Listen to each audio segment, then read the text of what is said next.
Langit sore di atas kota Cianjur mulai memerahkan guratannya, sebuah pertanda bahwa hujan lebat akan segera mengguyur bumi Pasundan. Deru mesin angkutan kota yang saling menyalip bercampur dengan teriakan para pedagang kaki lima di sepanjang jalan Mangunsarkoro. Mereka semua bergegas menutup lapak-lapak sederhana mereka sebelum langit menumpahkan isinya. Di tengah hiruk-pikuk senja yang gelisah itu, seorang gadis berseragam putih abu-abu berjalan dengan langkah cepat di tepi jalan. Ia menenteng sebuah tas sekolah lusuh yang salah satu ujungnya sudah robek, memperlihatkan sedikit sampul buku pelajaran di dalamnya. Namanya Siti Aisyah, seorang siswi kelas 2 di salah satu SMA negeri di kota itu. Usianya baru menginjak 17 tahun, namun beban yang terpikul di pundaknya terasa jauh lebih berat dibandingkan teman-teman sebayanya. Ayahnya telah berpulang setahun yang lalu, menjadi korban kecelakaan kerja di sebuah proyek bangunan di Jakarta. Kini, ibunya, Ibu Aminah, menjadi tulang punggung keluarga dengan bekerja sebagai penjahit rumahan, menerima pesanan permak pakaian dari para tetangga. Aisyah, dengan semangat yang tak pernah padam, sering membantu ibunya sepulang sekolah. Ia akan berkeliling menjajakan kue-kue basah buatan ibunya di depan terminal Rawabango, berharap tambahan uang receh bisa sedikit meringankan napas mereka yang seringkali tersengal. Sore itu, tanpa aba-aba, hujan turun dengan derasnya. Tetesan air sebesar kerikil menghantam aspal, menciptakan musik alam yang gaduh. Aisyah berlari kecil, menyeberangi jalan yang mulai licin, matanya awas mencari emperan toko untuk berteduh. Ia baru saja berhasil membungkus tasnya dengan kantong plastik kresek saat sebuah suara peluit nyaring memekakkan telinga, datang dari arah pos polisi yang berdiri agak tersembunyi di tepi jalan. "Hei, kamu!" "Berhenti!" teriak sebuah suara berat dan serak dari dalam pos. Aisyah menoleh, jantungnya sedikit berdebar. Seorang pria berseragam polisi keluar dari pos itu. Perawakannya tinggi besar, wajahnya keras dengan garis-garis tegas, dan kumis tebal yang seolah menambah kesan galak menutupi bibir atasnya. Namanya Bribka Teddy Hartono. Di kalangan warga sekitar, ia dikenal sebagai polisi yang temperamental dan gemar mencari-cari kesalahan kecil para pengguna jalan, terutama mereka yang tampak lemah dan tak berdaya. Banyak yang memilih memutar jalan daripada harus berurusan dengannya, karena ujung-ujungnya selalu berakhir dengan permintaan uang damai yang tak masuk akal. "Ada apa, Pak?" tanya Aisyah dengan sopan, mencoba menyembunyikan kegugupannya. Bribka Teddy melirik tajam ke arah Aisyah, lalu tatapannya beralih ke sebuah sepeda motor bebek tua yang terparkir di pinggir jalan, tak jauh dari tempat Aisyah berdiri. "Itu motor siapa?" tanyanya dengan nada menuduh. "Itu motor saya, Pak." "Peninggalan almarhum ayah saya," jawab Aisyah. "Saya hanya mau pulang, Pak." Hujan. Polisi itu mengelus dagunya yang kasar, matanya menyipit seolah sedang menilai mangsa. "Motor ini pajaknya mati, ya? Mana STNK-nya?" Aisyah semakin gugup. Ia tahu betul pajak motor itu memang sudah lewat beberapa bulan. Jangankan untuk membayar pajak, untuk biaya sekolah dan makan sehari-hari saja ibunya harus bekerja hingga larut malam. "Maaf, Pak. Saya belum sempat memperpanjang. Tapi nanti kalau ibu saya sudah ada uang, pasti akan saya urus." "Tidak bisa begitu," suara Bribka Teddy mengeras, nadanya sama sekali tidak menunjukkan simpati. "Ini pelanggaran serius. Kamu tahu peraturan, kan? Motor ini harus saya tahan." "Pak, jangan, Pak." Aisyah memelas, suaranya nyaris tenggelam oleh deru hujan yang semakin menjadi. "Saya hanya mau pulang. Besok saya pasti akan coba urus, saya janji." Bribka Teddy menatapnya lama, dari ujung jilbab yang basah hingga ke sepatu sekolahnya yang mulai menganga. Sebuah senyum miring yang ganjil tersungging di bibirnya. "Kalau kamu mau motornya tidak saya tahan, kamu harus bayar uang tebusan. 300.000 rupiah, cukup. Aisyah menatap polisi itu dengan mata terbelalak, tak percaya dengan apa yang baru saja didengarnya. 300.000, Pak. Saya tidak punya uang sebanyak itu. Saya hanya bawa uang 5.000 rupiah buat ongkos kalau bensin habis. Polisi itu tersenyum lebih lebar, senyumnya membuat perut Aisyah mual. Ya, kalau tidak bisa bayar, motormu saya bawa ke kantor. Ia berhenti sejenak, lalu melangkah mendekat hingga Aisyah bisa mencium bau asap rokok yang melekat di seragamnya. Suaranya merendah menjadi bisikan. Atau, kamu ikut saya ke dalam pos dulu. Kita bicarakan baik-baik. Aisyah refleks mundur satu langkah. Nalurinya berteriak memberitahu ada bahaya besar di balik tawaran itu. Maksud Bapak apa? Teddy tertawa kecil, suara tawanya serak dan tidak mengenakan. Jangan pura-pura tidak tahu, manis. Kalau kamu bisa bantu saya sedikit malam ini, mungkin saya juga bisa bantu kamu. Wajah Aisyah seketika memucat pasi. Ia mengerti sepenuhnya arah pembicaraan itu, dan jantungnya mulai berdebar begitu kencang seolah akan meledak dari dadanya. Ia mencoba berbalik untuk lari, namun tangan Bribka Teddy lebih cepat. Cengkeraman kasar dan kuat itu melingkari pergelangan tangannya. Pak, lepas! Saya mau pulang, teriaknya, rasa takut mulai mengalahkan sopan santunnya.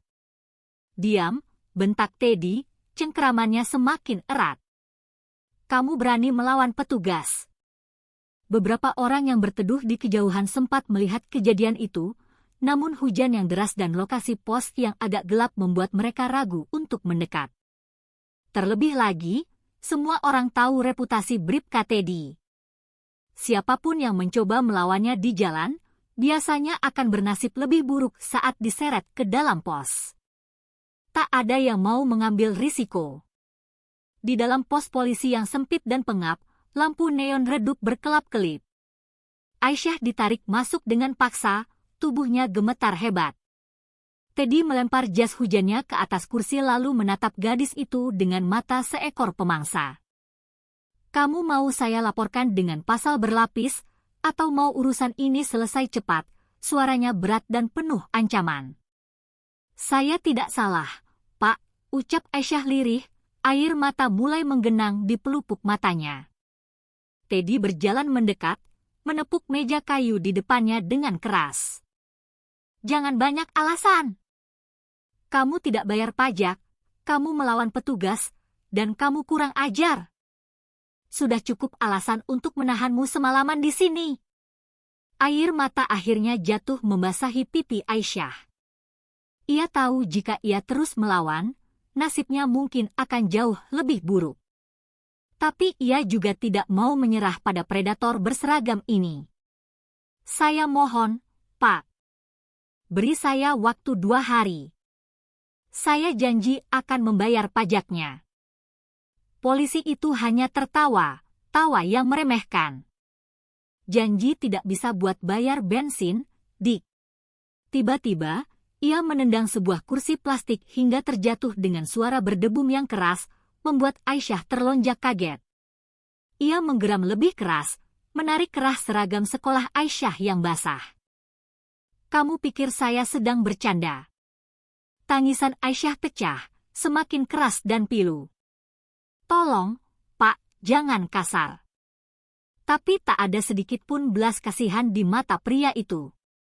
Ia mendorong tubuh Aisyah ke dinding yang dingin dan lembab, wajahnya mendekat dengan napas berbau rokok yang memuakkan. Kamu harus tahu diri. Dunia ini keras. Kalau tidak punya uang, jangan sok suci di depan saya. Beberapa menit yang terasa seperti selamanya itu tiba-tiba terinterupsi oleh suara langkah kaki yang tergesa di luar. Seorang pria muda mengenakan jaket ojek online berlari ke arah pos, menerobos hujan. Pak! Pak Teddy, teriaknya dengan napas tersengal. Teddy spontan melepaskan cengkeramannya dari Aisyah dan berbalik dengan kesal. Apa? Itu, Pak, ada warga minta bantuan di depan warung Bu Sarti. Katanya ada kecelakaan kecil, motor jatuh ke selokan. Teddy memutar bola matanya dengan jengkel. Sialan, ganggu orang kerja saja. Ia meraih topinya dan melangkah keluar, tapi masih sempat menatap Aisyah dengan dingin dan penuh ancaman. Kamu tunggu di sini. Jangan kemana-mana. Kalau kabur, saya datangi rumahmu. Begitu pria itu pergi, Aisyah langsung luruh ke lantai. Kakinya lemas tak bertenaga. Ia memeluk tasnya erat-erat, menahan isak tangis yang menyesakkan dada. Pikirannya kacau, terombang-ambing antara rasa takut, marah, dan putus asa. Ia tahu, jika pria itu kembali, ia tak akan bisa membayangkan apa yang akan terjadi selanjutnya. Tanpa pikir panjang, didorong oleh sisa-sisa keberanian, ia berlari keluar pos, menembus kembali hujan deras yang seolah ikut menangisi nasibnya. Motor tuanya masih terparkir di tempatnya, tapi kuncinya sudah dicabut oleh Teddy. Ia tak punya pilihan lain selain meninggalkannya. Dengan pakaian basah kuyup dan hati yang hancur, ia menyusuri jalanan yang gelap menuju rumahnya yang berjarak 2 kilometer dengan berjalan kaki. Di rumah kecil berdinding bilik di pinggiran kota, ibunya, Bu Aminah, sudah menunggu dengan cemas di ambang pintu.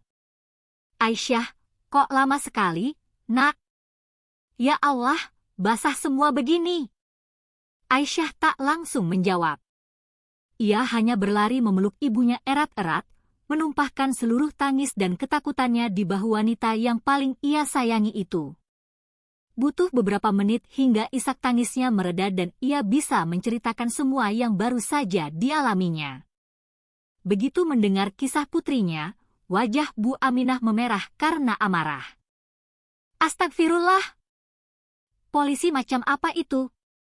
Tidak punya hati nurani sedikit pun. Namun, di balik amarahnya, terselip juga rasa takut yang mendalam. Mereka hanyalah orang kecil. Mereka tahu betapa sulitnya melawan aparat di kota seperti ini. Jika salah melangkah, hidup mereka yang sudah susah bisa menjadi lebih terpuruk.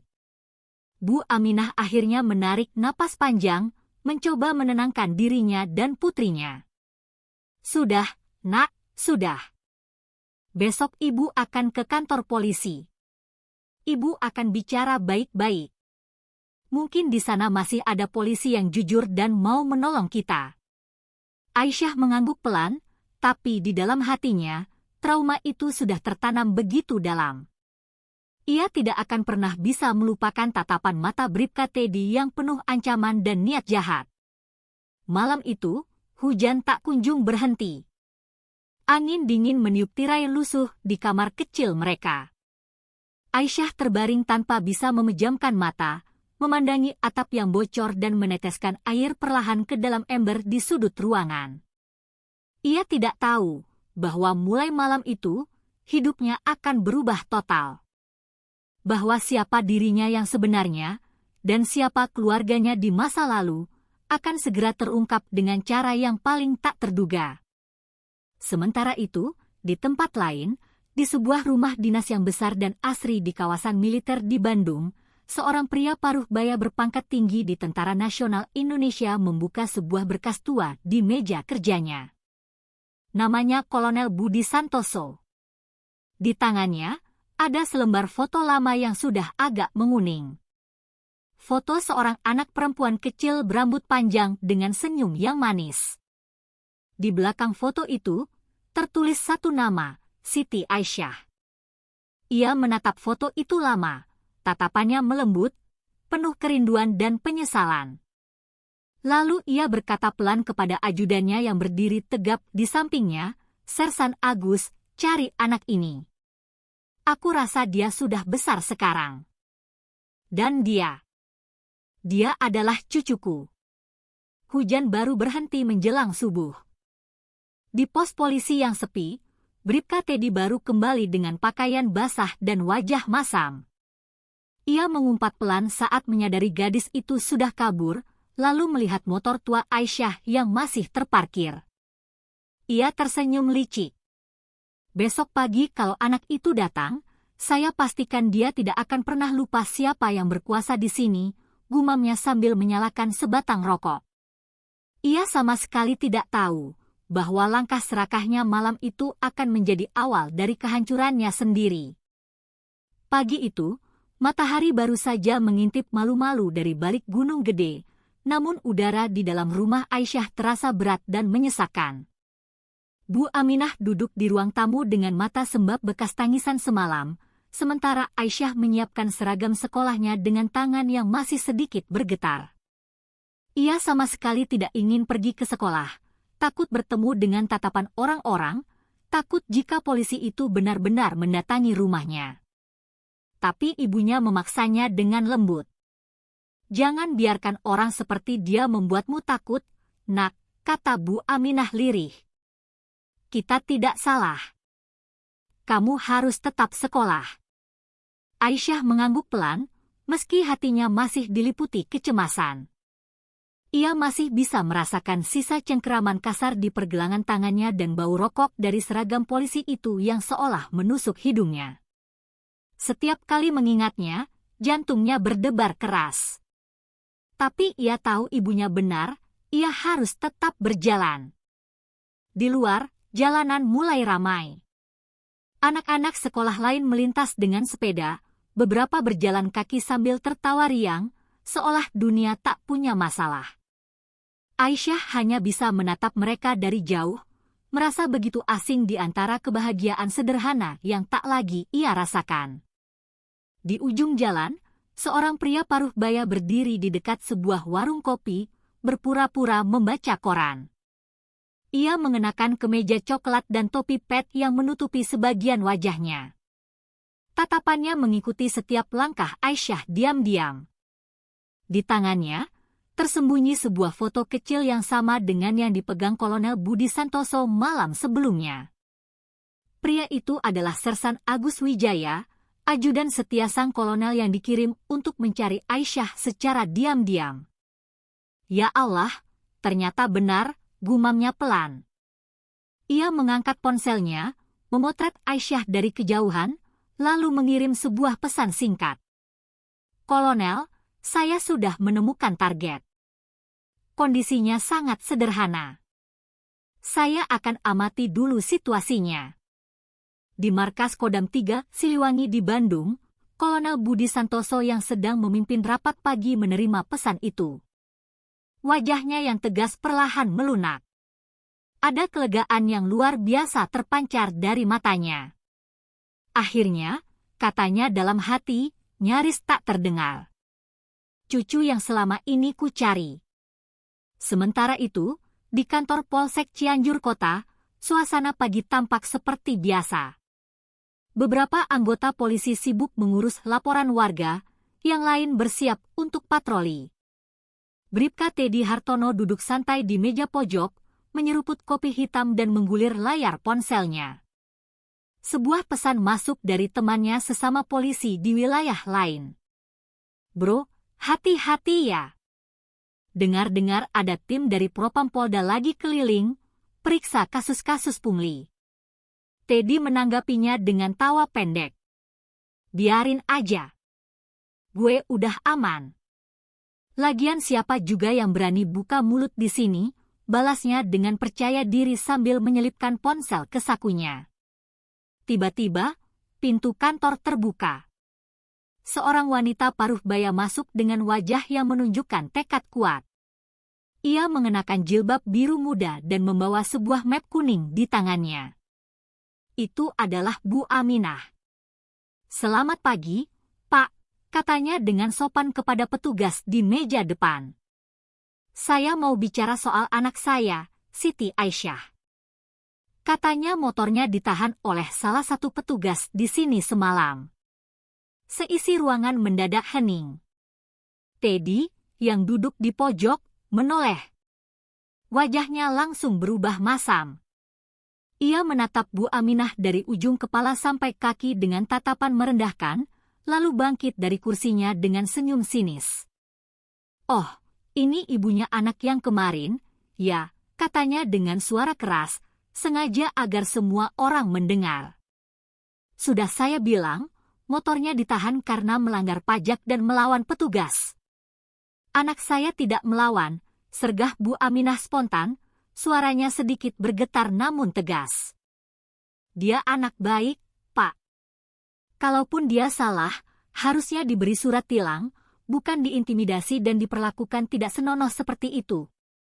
Teddy menyipitkan mata. "Bu, hati-hati kalau bicara. Ini kantor polisi, bukan pasar. Kalau ibu mau protes, bawa bukti. Jangan asal menuduh." Bu Aminah menggenggam mapnya erat-erat.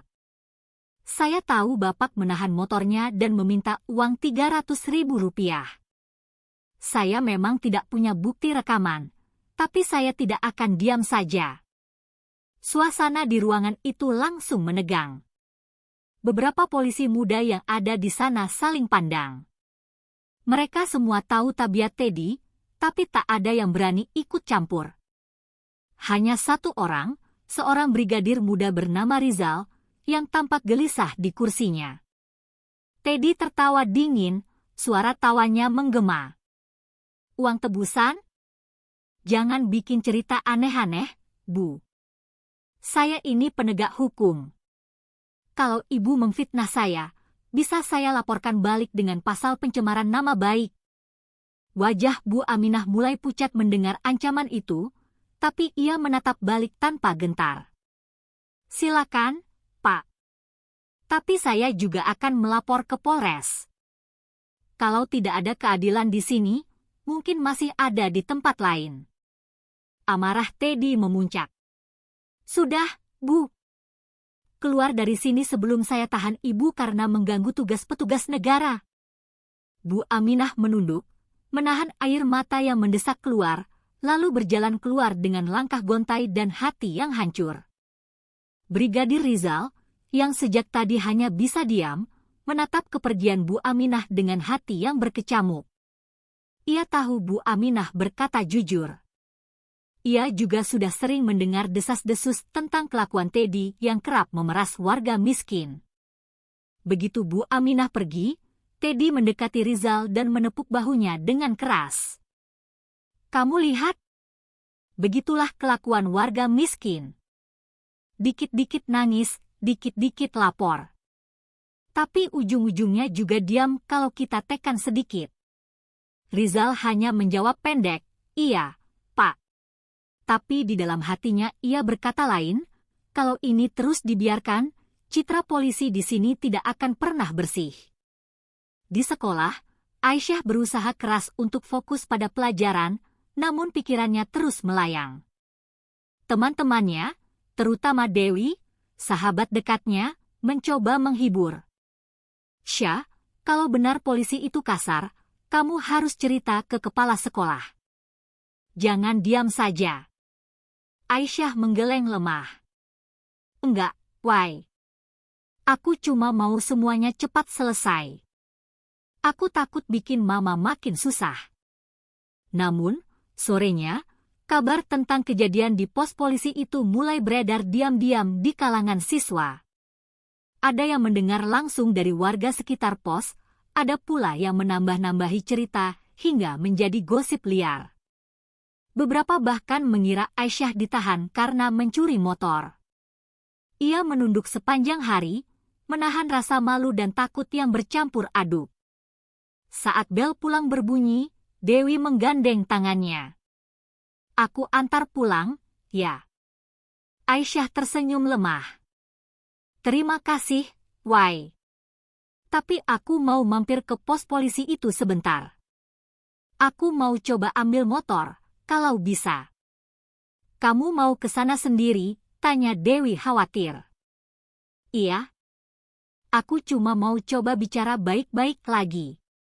Sore itu, langit kembali mendung, persis seperti kemarin. Di pos polisi yang sama, Teddy sedang duduk merokok sambil menghitung beberapa lembar uang di laci kecilnya. Aisyah datang perlahan, membawa sebuah amplop kecil berisi uang hasil tabungan ibunya yang seharusnya untuk membayar uang sekolah. "Assalamualaikum, Pak," sapanya pelan. Teddy menoleh, lalu menyeringai puas. "Oh, datang juga. Jadi, kamu bawa uangnya?" "Iya, Pak. Tapi cuma ada 200.000. Boleh, ya, Pak? Saya janji sisanya akan saya bayar minggu depan."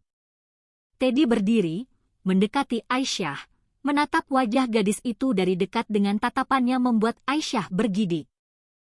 "Kamu pikir saya ini pasar loak? Bisa ditawar? Ini bukan urusan jual beli. Kalau kamu mau motormu kembali utuh, kamu tahu caranya." Tatapannya kembali seperti malam itu. Gelap, kotor, dan menakutkan. Aisyah mundur satu langkah. "Saya sudah bawa uang, Pak. Tolong jangan macam-macam." Teddy tertawa pelan. "Uang segitu tidak ada artinya. Tapi kamu masih bisa bayar dengan cara lain." Tangannya terulur, berusaha menyentuh dagu gadis itu. Namun, tiba-tiba sebuah suara berat dan tegas terdengar dari pintu pos. "Lepaskan tanganmu dari anak itu, Teddy." Teddy terkejut bukan main. Di ambang pintu, berdiri Brigadir Rizal dengan wajah keras dan ponsel di tangannya, kamera menyala dan merekam. "Saya sudah rekam semua ucapanmu dari tadi." Wajah Teddy seketika pucat pasi. "Kamu gila? Mau mati kamu, Zal?" Rizal menatapnya dingin. "Saya sudah muak dengan cara kamu mempermalukan seragam ini dan menindas orang-orang miskin di sini." Teddy melangkah maju, mencoba merebut ponsel itu. Terjadilah aksi saling dorong yang keras. Aisyah yang terjebak di tengah-tengah menjerit minta tolong. Di luar, beberapa warga yang kebetulan lewat mulai berdatangan karena mendengar keributan. Teddy yang panik akhirnya melayangkan tinju ke wajah Rizal hingga rekannya itu jatuh tersungkur. Ia lalu merebut ponsel itu dan membantingnya ke lantai hingga hancur berkeping-keping. Tapi terlambat. Beberapa warga sudah masuk ke dalam pos, dan beberapa di antara mereka sudah merekam kejadian itu dengan ponsel masing-masing. "Pak, ini kenapa polisi berantem?" teriak seseorang. Dalam situasi kacau itu, Aisyah berlari keluar, menutupi wajahnya sambil menangis. Tapi belum jauh ia melangkah, ia melihat seseorang menunggunya di seberang jalan. "Sersan Agus Wijaya." "Nona Siti Aisyah?" tanya pria itu dengan suara lembut namun tegas. "Jangan takut. Saya dari Bandung. Saya datang ke sini atas perintah keluarga Anda." Aisyah tertegun, tangisnya berhenti. "Keluarga saya?" Sersan Agus mengangguk. "Kakek Anda, Kolonel Budi Santoso, mencari Anda selama ini. Beliau baru tahu kalau Anda adalah cucunya." Aisyah terpaku di tempatnya. Dunia di sekelilingnya seperti berhenti berputar sesaat. Ia tidak pernah tahu bahwa ayahnya adalah anak dari seorang perwira tinggi. Tapi, kenapa baru sekarang suaranya nyaris tak terdengar? "Ada alasan yang panjang, Nona. Tapi yang jelas, mulai sekarang Anda tidak sendirian lagi. Kami akan membantu Anda dan ibu Anda."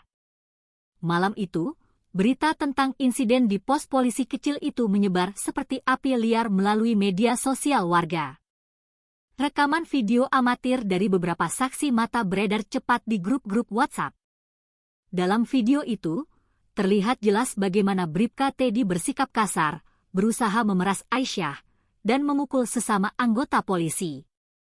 Komentar-komentar pedas bermunculan. Akhirnya ketahuan juga kelakuannya? Kasihan anak itu, masih SMA. Semoga oknum seperti ini segera dipecat. Keesokan harinya, tim dari Propam Polda Jawa Barat datang langsung ke Polsek Cianjur Kota. Bribka Teddy Hartono dipanggil untuk diperiksa. Wajahnya tegang dan pucat, tapi ia masih berusaha membela diri. Itu cuma salah paham, Komandan. Anak itu yang memancing emosi saya.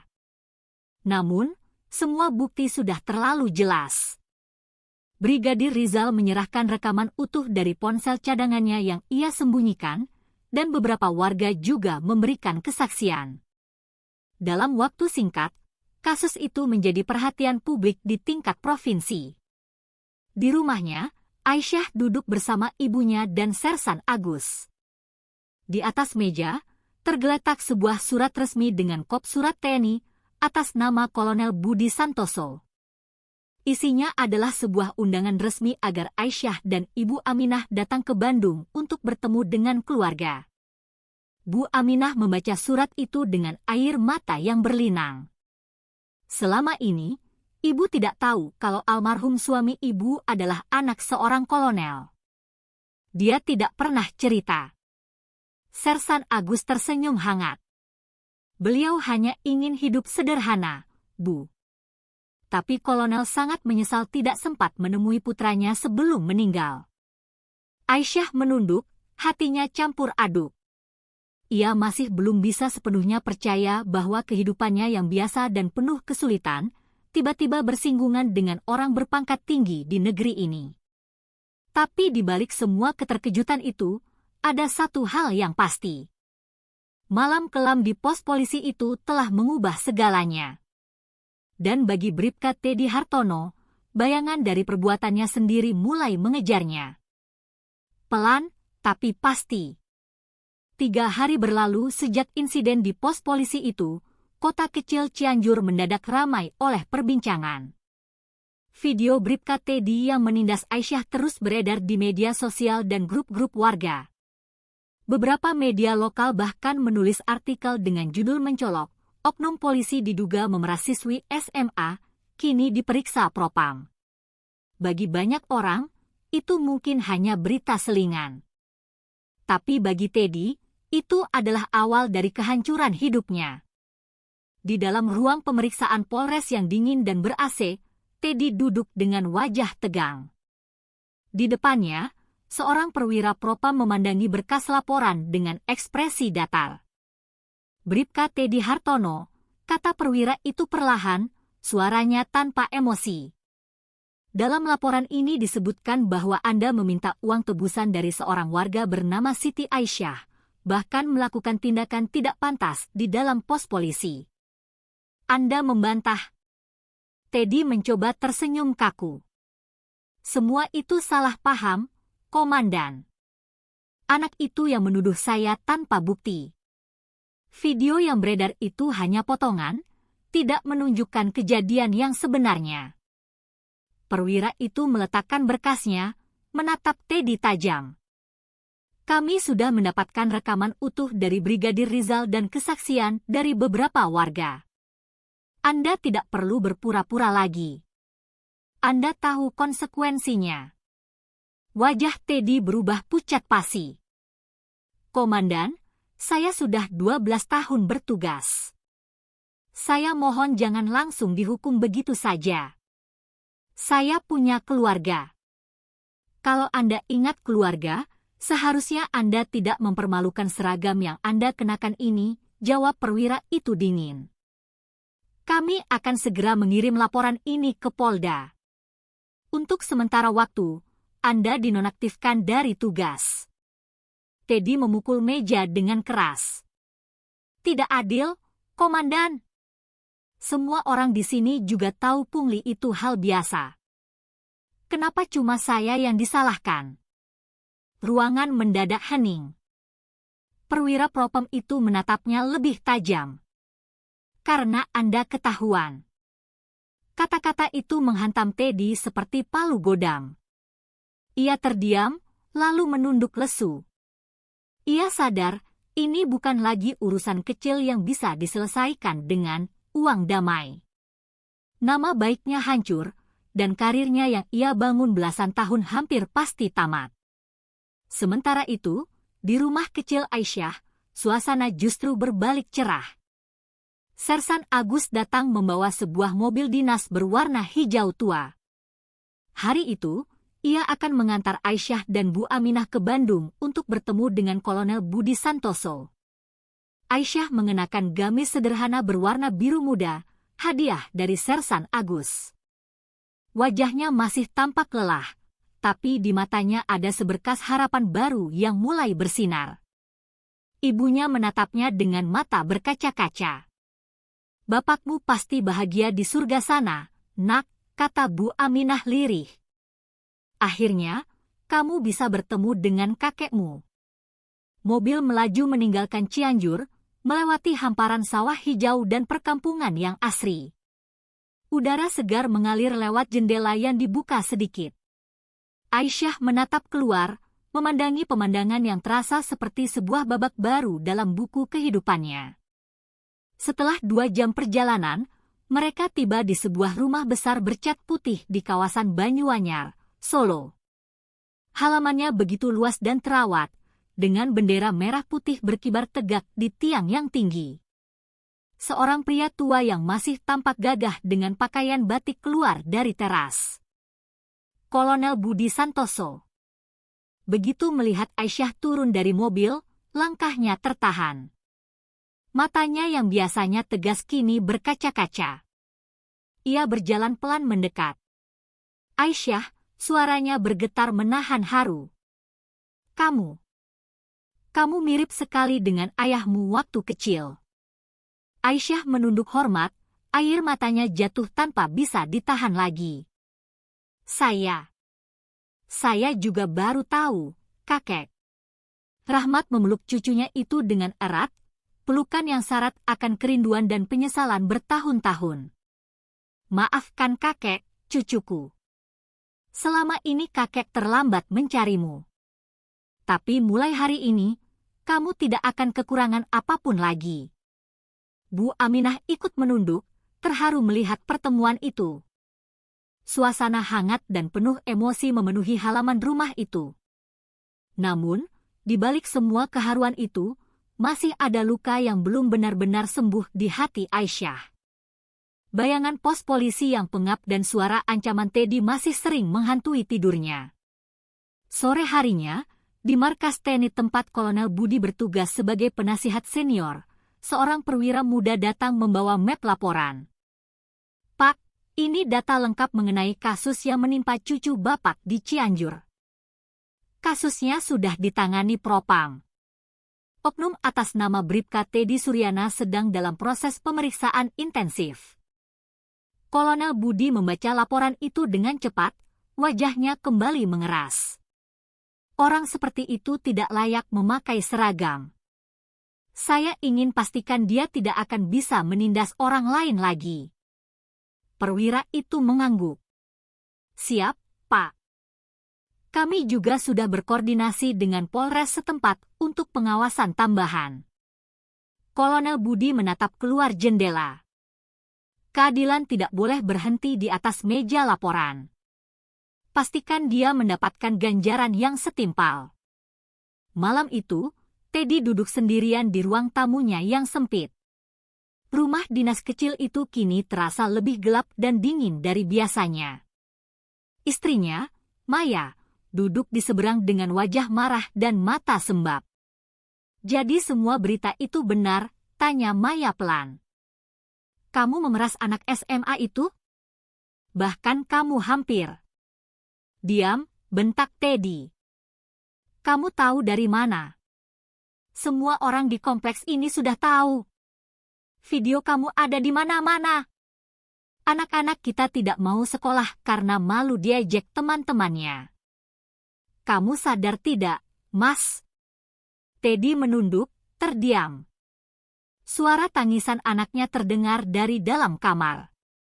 Maya berdiri, mengambil tasnya. "Aku tidak tahu kamu sudah berubah jadi manusia macam apa, tapi aku tidak bisa hidup dengan orang yang tega menyakiti anak orang lain." Ia keluar, membanting pintu, meninggalkan Teddy sendirian dalam kegelapan. Hujan mulai turun di luar. Teddy duduk di kursi tua, menatap lantai yang kosong, lalu memukul meja dengan kepalan tangan yang gemetar. Semua ini gara-gara anak itu, gumamnya pelan. Anak itu yang membuat hidupku hancur. Namun, jauh di dalam hatinya, ada sesuatu yang bergetar. Rasa bersalah yang selama ini ia tekan dengan arogansi, kini mulai muncul ke permukaan. Ia teringat wajah Aisyah malam itu, air matanya, dan tatapan matanya yang penuh ketakutan. Untuk pertama kalinya dalam hidupnya, Teddy merasa jijik pada dirinya sendiri. Beberapa hari kemudian, Propam secara resmi mengumumkan bahwa Bribka Teddy Hartono terbukti melakukan pelanggaran berat kode etik kepolisian. Ia diberhentikan dengan tidak hormat. Berita itu disiarkan di media lokal dan dibagikan ulang di grup-grup warga. Oknum polisi arogan resmi dipecat, korban siswi SMA dapat perlindungan khusus. Masyarakat bersorak lega. Bagi Teddy, itu adalah akhir dari segalanya. Rumah dinas harus dikosongkan.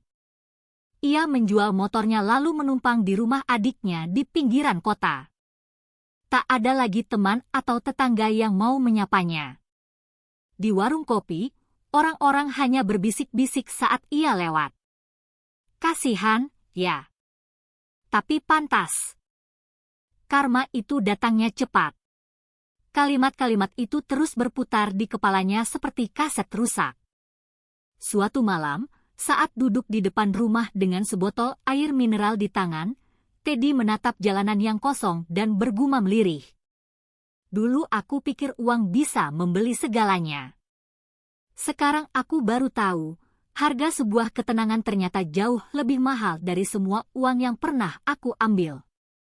Ia menarik napas panjang, matanya basah. Mungkin ini balasan yang pantas untukku.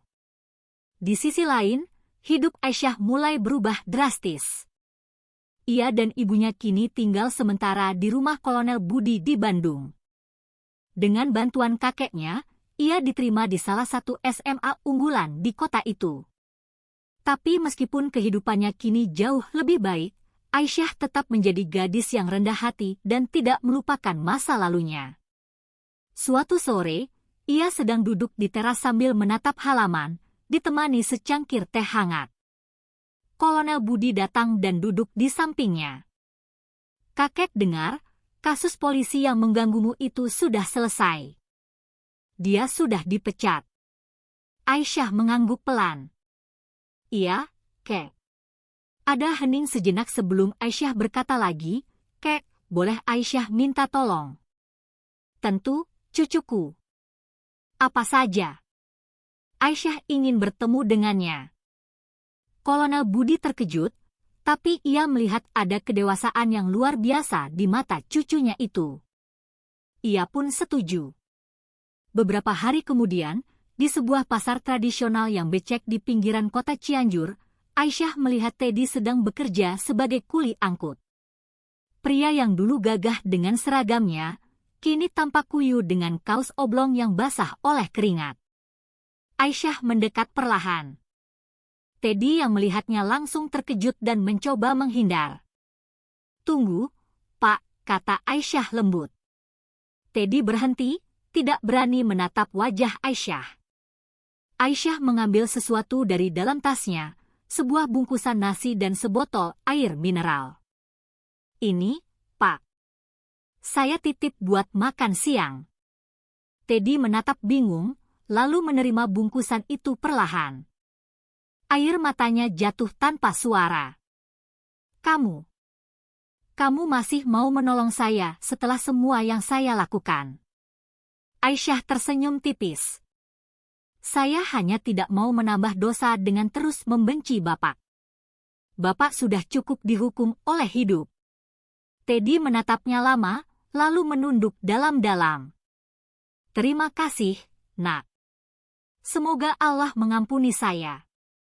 Aisyah menatap langit yang mulai jingga, lalu melangkah pergi. Di belakangnya, Teddy masih berdiri mematung dengan bungkus nasi di tangan, menatap punggung gadis yang dulu ingin ia hancurkan, tapi kini justru memberinya pelajaran paling berharga tentang kemanusiaan dan arti sebuah maaf. Di dalam mobil, Bu Aminah yang menunggu di kursi depan menatap putrinya dari kaca spion. "Kamu yakin sudah ikhlas, Nak?" Aisyah tersenyum kecil. "Iya, Bu." Karena kalau Aisyah terus menyimpan dendam, luka di hati Aisyah tidak akan pernah sembuh. Bu Aminah menatap langit, air matanya jatuh perlahan.